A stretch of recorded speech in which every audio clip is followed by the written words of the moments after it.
Welcome to the video, The Need of Reclassification of Yen Standard and Other Commercial Grades According to Design Needs.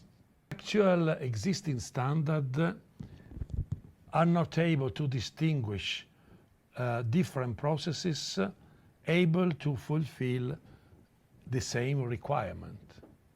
For instance, you see here, for the same specification of a minimum of 590 megapascal strength and 10% elongation, we can have two different processes able to fulfill this requirement.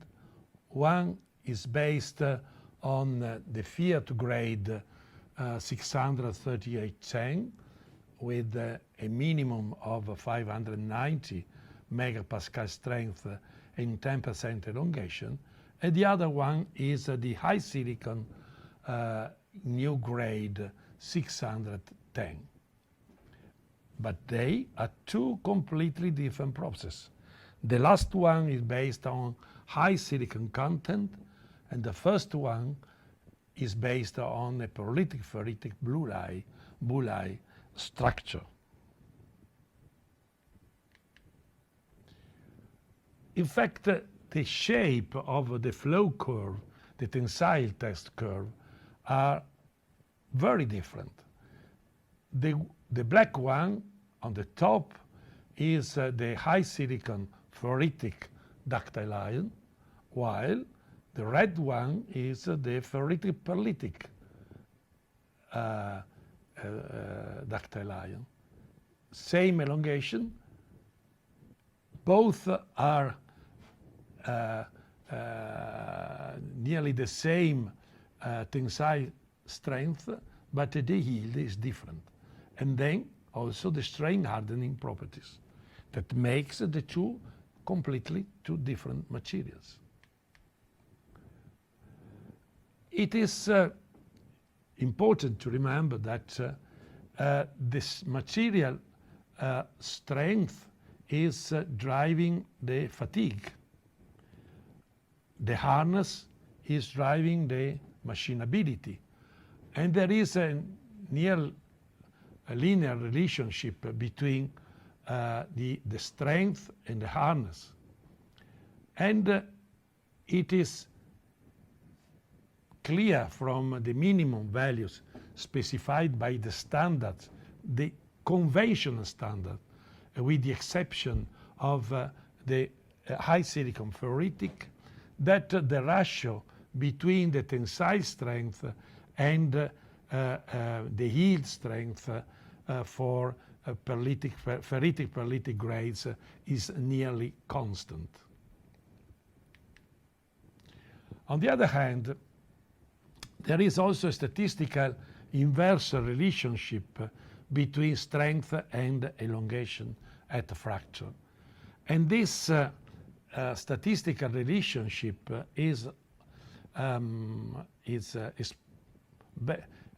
can be best fitted with a power curve where the exponent of a tensile strength is 2 and the exponent of elongation is 1. And this behavior can give us the possibility to better define the mechanical properties of ferritic pyrolytic materials, like it is shown with the yellow area. So the best way to make a material ferritic pyrolytic prescription requirements is to specify a Brine harness to be achieved on the designated parts of the castings, and also the constant of this power law expression that make the relationship between tensile strength and elongation, that we call the material quality index. So we need to distinguish between the Brinner harness range to be achieved and the material quality that is expressed by the best fitting curve of our material. So in this way, if we are considering the two main properties that are of interest for the designer when selecting a construction material, that are the strength ratio, so the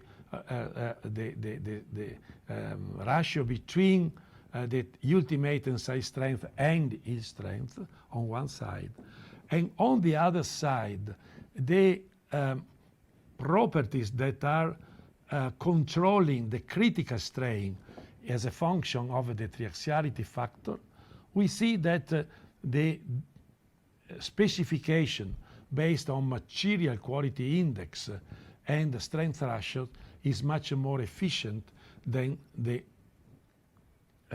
conventional specifications based on the minimum properties. See another example, it is for the grade specification 507. You see the red flow curve represent a poor process where we achieve 507 elongation at the same time, and we can satisfy the requirement 507 in a very, very narrow harness range. On the other side, we have the two curves, the black curves. The lowest one is nearly parallel, it's the same shape as the red one, but with much more elongation. And the other one on the top has a lower elongation, that is 7%, but with a higher strength. So the two black curves belongs to the same material quality index. And the top one represent what can be on one casting thickness, and the lower one what is happening on another casting thickness. That is what normally is happening in castings where the thickness are different in the same casting. So we can satisfy the same requirements 507 with the casting with the uniform thickness, controlling in a very low narrow harness range, or with a higher quality material, with a higher material quality index, with a different wall thickness and with an harness range varying in a wider interval.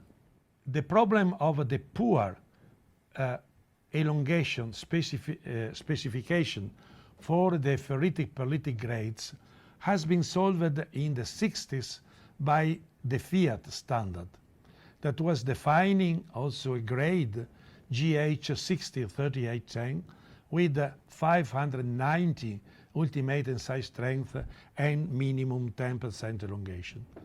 This approach that is common in the automotive industry casting, has been followed with minor modifications by Georg Fischer with the trade name Cybodur. And these grades are applicable on uniform casting sizes as is typical for automotive castings. And on the other side, Zanardi Fonderie patented the material IDI, that is perlitic ferritic by its treatment with no alloying, with able to achieve uniform hardness and uniform properties in different casting sizes. And this material in the different applications cover this need to have high ductility with high strength with the perlitic ferritic grade. In 2001, we presented a proposal for the adoption of the material quality index in the ISO standard and the EN standard, but it was not accepted.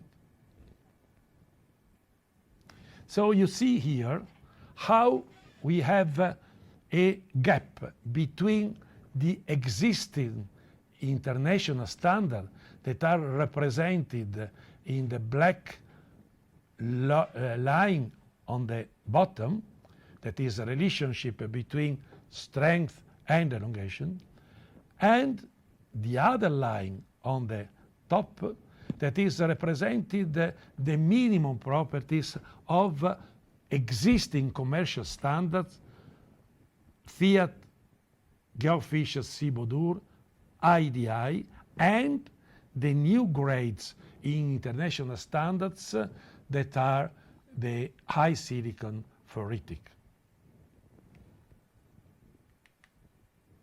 So for this, which is important for designer, is the specification of the Brinner harness in a given location of the castings, the material quality index to be achieved on different sections of the casting, and these two properties, the yield strength, of course, in different positions of the casting, the strength ratio, so the ratio between ultimate tensile strength and yield strength, and the MQI, the material quality index in different casting thickness, are the best way to specify with the usual test the material properties for design purposes.